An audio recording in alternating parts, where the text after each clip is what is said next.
글쎄요, 참모들이 오히려 김건희 씨를 감싸려다가 역풍까지 맞고 일단 논란이 가라앉지 않으니까 오늘 윤석열 후보가 직접 사과에 나섰습니다. 한번 들어보겠습니다. 아무래도 녹취록 여파 때문에 홍준표 의원이랑 유승민 의원 뭐 때문에? 녹취록.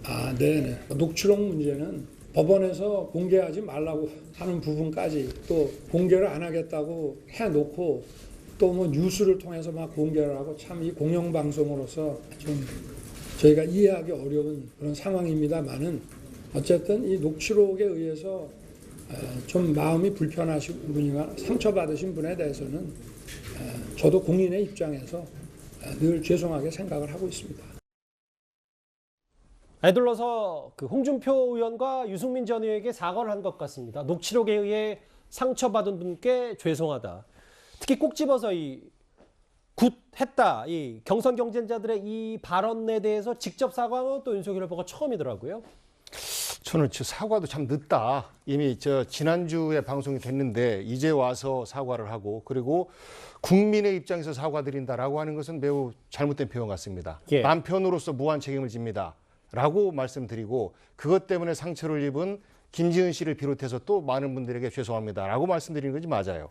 그리고 저때 유승민 홍준표 씨에 대한 그분들도 굿한다. 나한테 다 보고 들어온다라고 한 시점이 경선에서 굉장히 예민한 시점이고 그때 윤석열 후보가 손바닥에 왕자 쓰고 나와서 도대체 무슨 무속에 사로잡혀 있느냐라는 공격을 홍준표, 유승민 후보 그리고 여타 경쟁했던 후보로부터 공격을 받았던 시점이니까 이명수 기자가 당연히 기자로서 물어볼 수밖에 없는 겁니다. 저것을 유도적 질문이다라고 해서 부도덕하게 볼 게 아니고 예. 저는 용기를 칭찬을 해줘야 될 것 같다고 봐요. 여기에 대해서 저는 김건희 씨가 답한 것이 다 해. 나만 하는 게 아니야. 라고 해서 본인들의 그런 잘못된 비판받는 점을 물타기하고 넘어가려고 하는 저런 부분이 국민들의 입장에서 볼 때는 굉장히 도덕적이지 못하다. 저는 이런 부분에 대해서 윤석열 후보가 그 부분에 대해서도 정말 죄송합니다 하고 두 후보께 죄송합니다라고 저는 큰절 올리고 고개를 숙이는 것이 맞다고 봐요. 그러면 저희 민주당 입장에서도 저런 사과가 진정성이 있고 그리고 해명이 진정성이 있다면 더 이상 저희도 이렇게 피곤하게 이런 얘기로 국민들한테 불편한 말씀 더 안 드려도 돼요. 그래서 예. 지금이라도 솔직하게 다 말씀하시라. 그러면 우리 국민들이 의욕도 거둘 것이고 저희 민주당에서도 더 이상 예. 최순실 사태로 인해서 걱정했던 그 탄핵의 상처가 아직 남지 않은 우리 국민들에게 더 이상 걱정 끼칠 일 없다라는 말씀드립니다. 큰절이라는 단어를 쓰셨는데 이따 또 이재명 후보의 큰절 얘기도 나오니까 그때 좀 더 얘기도 좀 해볼게요. 이승훈 변호사님. 다음 화면을 좀 볼게요.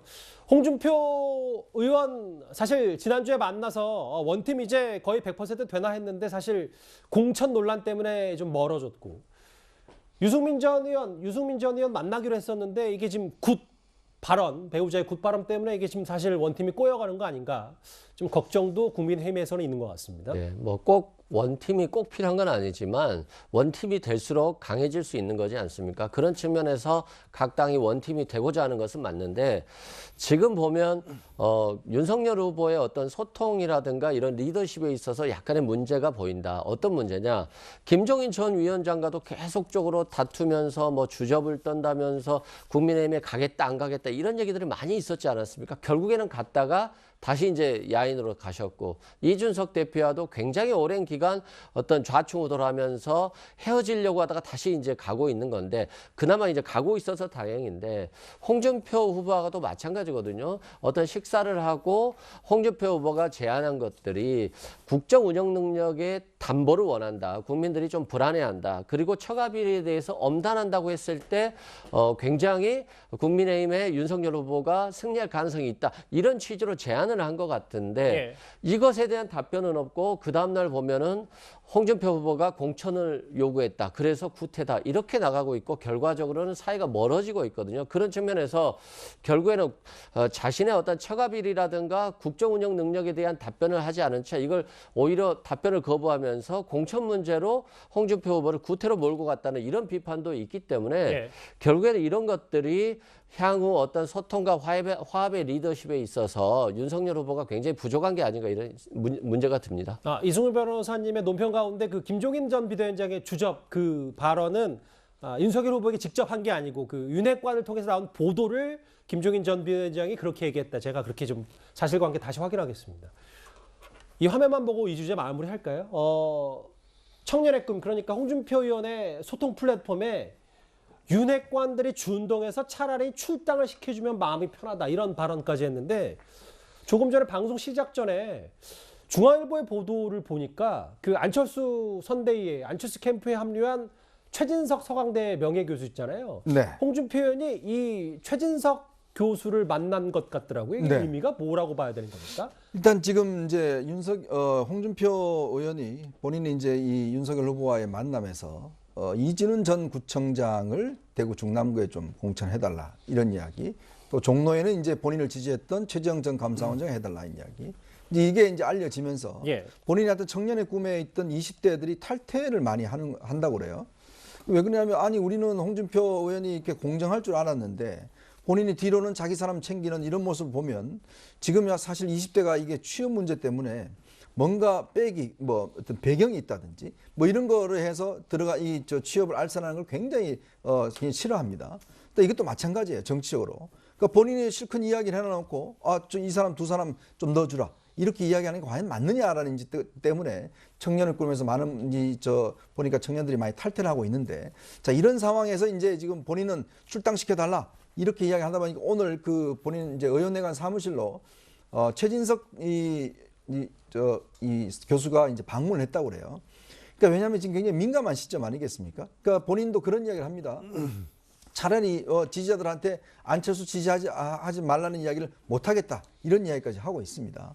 그러니까 이게 뭐냐면 지금 결국은 본인이 이제 윤석열 후보와의 어떤 갈등 관계가 있다 보니까 자꾸 이제 안철수 후보 쪽으로 이제 손을 내미는 듯한 이제 그런 어떤 걸로 비춰지는 거거든요. 예. 그러니까 이것 자체가 어떤 면에서 보면 홍준표 후보가 저는 좀 정치적으로 선을 넘고 있는 게 아닌가라는 생각 들어요. 선을 넘는다는 건 그 공천 거래 혹은 뭐 이 뒷거래 논란에서 본인도 자유로울 수 없다, 이 말씀이시죠? 그렇죠. 그런 어떤 상황에서 이걸 좀 탈피하기 위해서 뭔가 안철수 쪽과 뭔가 손을 잡는 듯한 모습, 즉 자기 일단 지금 국민의힘 소속이잖아요.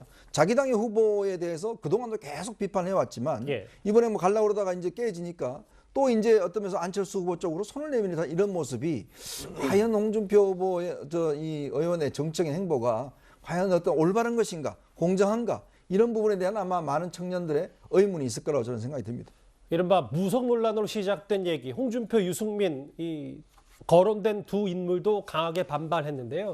홍준표 의원의 최근 행보까지 저희가 짧게 후속 보도로까지 만나봤습니다.